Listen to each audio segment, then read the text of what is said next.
म्हातारी आणि भोपळा. एक होती म्हातारी. ती एकटीच गावाच्या टोकाला राहत होती. एके दिवशी तिला आपल्या मुलीकडे जायचं होतं. मुलीचं घर जंगलाच्या पलीकडे होतं. म्हातारी काठी टेकत टेकत जंगलातून निघाली. जंगलात जाताना तिला एक कोल्हा भेटला. कोल्हा म्हणाला, "अगं म्हातारे, मी तुला खाऊ का?" म्हातारी हुशार होती.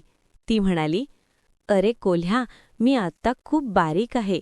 मुलीकडे जाऊन थोडी लठ्ठ होते, मग येताना मला खा." कोल्हा म्हणाला, "बरं, पण येताना मला भेट."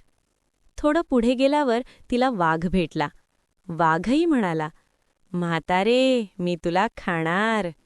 म्हातारीने त्यालाही तेच उत्तर दिलं, "मुलीकडे जाऊ दे, लठ्ठ होऊन येते, मग खा." वाघही तयार झाला. म्हातारी सुखरूप मुलीकडे पोहोचली. मुलीने तिचं खूप आदरातिथ्य केलं.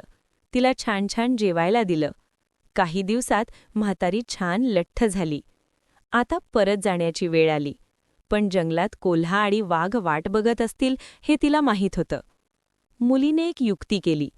तिने एक मोठा भोपळा आणला. तो आतून पोकळ करून त्यात म्हातारीला बसवलं. मग भोपळा ढकलत म्हणाली, "चल रे भोपळ्या, गुडगुड जा." भोपळा गुडगुडत जंगलातून जाऊ लागला. रस्त्यात कोल्ह्याने विचारलं, "अरे भोपळ्या, म्हातारी कुठे आहे?" आतून म्हातारी आवाज बदलून म्हणाली, "काय रे कोल्ह्या, म्हातारी गेली पुढे." भोपळा पुढे गेला. वाघानेही विचारलं, "अरे भोपळ्या, म्हातारी कुठे आहे?" म्हातारी म्हणाली, "म्हातारी गेली पुढे." असं म्हणत भोपळा गुडगुडत गावात पोहोचला. म्हातारी सुरक्षित घरी पोहोचली. कोल्हा आणि वाघ दोघेही फसले. बोध: हुशारी आणि युक्तीने मोठं संकटही टाळता येतं.